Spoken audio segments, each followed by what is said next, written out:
গ্রামের এক বৃদ্ধ লোক বাজার থেকে সস্তা দামে একটা ফুল প্যান্ট কিনে আনছে। এখন বাড়িতে এসে সেই ফুল প্যান্টটা পরে দেখে ফুল প্যান্টটা তার পায়ের থেকেও আধ হাত বেশি লম্বা। তখন সেই বৃদ্ধ লোক তার স্ত্রীর কাছে গিয়ে বলল, আমার এই প্যান্টটা আধ হাত বড় হয়েছে, তুমি প্যান্টটাকে আধ হাত কেটে সেলাই করে একটু ছোট করে দাও তো। লোকটার এই কথা শুনে তার স্ত্রী বলল, শালার বইরার শখ কত, এক পাও কবরে গেছে, এখন আবার তার ফুল প্যান্ট পরতে হবে, যাও এখান থেকে, আমার হাতে সময় নাই। স্ত্রীর এই ঝাড়ি শুনে সেই বৃদ্ধ লোকটি তার পুত্রবধূকে বলল, মা, আমার এই প্যান্টটা আধ হাত লম্বা হয়েছে, কেটে একটু ছোট করে দাও না। পুত্রবধূ বলল, বাবা, আমার হাতে সময় নাই।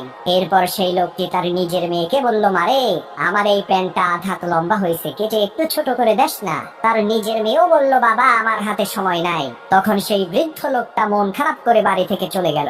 তখন সেই বৃদ্ধ লোকটার স্ত্রী চিন্তা করলো, আহারে, আমার স্বামী বুড়া মানুষ, কয়দিনই আর বাঁচবে, একটা প্যান্টই তো পরতে চাইছে, দেই একটু সেলাই করে প্যান্টটাকে ঠিক করে দেই। এই চিন্তা করে সেই বৃদ্ধ লোকের স্ত্রী ফুল প্যান্টটাকে আধা কেটে ছোট করে জায়গা মতো রেখে দিছে। এদিকে বৃদ্ধ লোকটার পুত্রবধূ আবার চিন্তা করলো, আহারে, আমার শ্বশুর ছোট একটা কাজ দিছে, না করলে খারাপ দেখা যায়, দেই প্যান্টটাকে কেটে একটু ছোট করে দেই। পুত্রবধূ ও প্যান্টটা নিয়ে আধা কেটে সেলাই করে জায়গা মতো রেখে দিছে। অন্যদিকে সেই বৃদ্ধ লোকটার নিজের মেয়ে, সেও চিন্তা করলো, আমার আব্বা প্যান্টটা কাটতে কইলো, কাটলাম না, এটা কি ঠিক করলাম, যাই প্যান্টটা কেটে একটু ছোট করে দেই। এইভাবে তিনজন মহিলা মানুষ মিলে ওই ফুল প্যান্টটাকে নির্যাতন করে 1.5 হাত ছোট করে ফেলছে।